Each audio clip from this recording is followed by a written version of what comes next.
जय माँ पीताम्बरा, जय श्री महाकाल। सनातन धर्म प्रेमी भक्तिजनों, आज का हमारा प्रसंग है माँ भगवती ब्रह्मास्त्र महाविद्या की पूर्ण कृपा हमारे जीवन में कैसे प्राप्त हो, माँ भगवती का जल्दी से दर्श, जल्दी से स्पर्श कैसे हो। आज का हमारा यही प्रसंग लेकर मैं आज आपके समक्ष वीडियो में आई हूँ।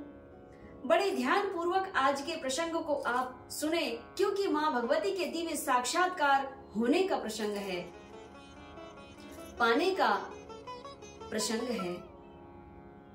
भक्तिजनों, जिस प्रकार हमारी ये दोनों दृष्टियों में दूर की चीज दिखाई नहीं देती है, दूर की वस्तु दिखाई नहीं देती है, इसी प्रकार माँ भगवती भी आपको दूर लग रही है, बहुत दूर होंगी और यहाँ केवल विग्रह और मूर्ति स्वरूप में दिख रही है, लेकिन वास्तविक दर्श नहीं हो पा रहे हैं। वास्तविक दर्श तो उनको होते हैं जो माँ भगवती की ध्यान में, साधना में नित्य प्रतिपल रत रहते हैं। उन्हें प्रतिपल माँ भगवती विग्रह में जागृत अवस्था में दिखाई पड़ती हैं। लेकिन हम आपको कैसे दिखाएं? एक होई अंधा, दोई होई अंधा, केहे समझाऊं जगत सब अंधा। अज्ञान रूपी अंधकार का मोतियाबिंद जो संसार में पड़ा हुआ है, इस मोतियाबिंद का ऑपरेशन तो गुरु दीक्षा के बाद ही होता है।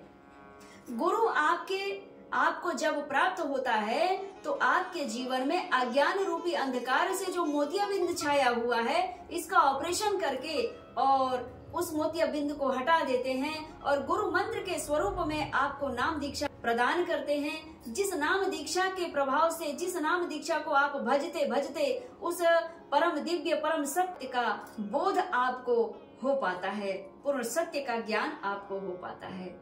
इसीलिए जब जैसे ही आपकी गुरु दीक्षा होती है तो माँ भगवती बगलामुखी देवी की जो आप आराधना करते हैं और माँ बगलामुखी शक्ति सिद्धपीठ सिवनी मध्य प्रदेश से जब आपकी दीक्षा होती है तो आपको यही समझाया जाता है कि हे पुत्र पुत्रियों, आप अपने आप को ऐसा समझ लो कि भगवान, हे माँ भगवती, मैं एक अबोध बालक, अबोध बालिका हूँ, मुझे कुछ भी ज्ञान नहीं है, मैं बिल्कुल शून्य में बैठा या बैठी हुई हूँ और मुझे आपका दर्श, स्पर्श और मेरे जीवन में आपकी पूर्ण कृपा चाहिए।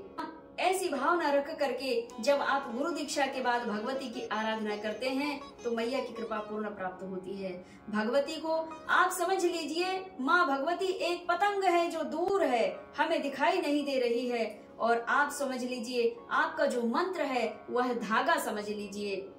मंत्र रूपी धागे को जैसे जैसे जपेंगे आप तो मंत्र रूपी धागे से भगवती स्वयं खींची चली आएंगी और आपका भी आकर्षण बनेगा और माँ भगवती का भी आकर्षण बनता है मंत्र जप में, और दोनों एक दूसरे की तरफ खींचे चले आते हैं। भक्त भगवान की ओर जाता है, भगवान भक्त की ओर चले आते हैं, खींचे चले आते हैं।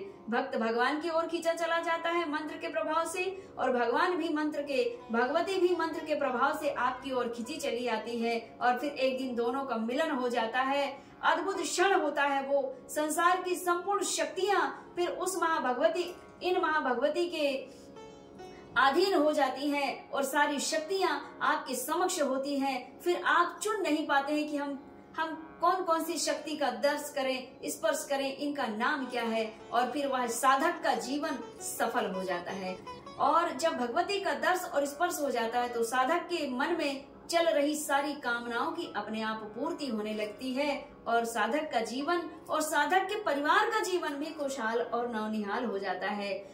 जब जिस परिवार में एक भी बालक या बालिका साधक या साधिका बन जाते हैं तो उनका जीवन तो सार्थक होता ही है, उनके परिवार का जीवन भी सार्थक हो जाता है। लेकिन साधक के परिवार में साधक के लिए ईर्षा नहीं रखना चाहिए।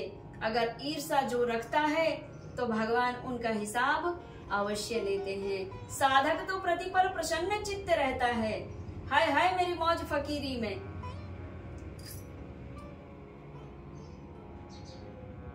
फकीरी में मजा जिसको अमीरी क्या बेचारी है। इसीलिए साधक हमेशा प्रतिपल अपने इष्ट में लीन रह करके सदैव प्रसन्न चित्त रहता है तो भगवान प्रतिपल उसकी रक्षा करते हैं, कृपा करते हैं। आज के प्रसंग में इतना ही। जय मां पीताम्बरा, जय श्री महाकाल।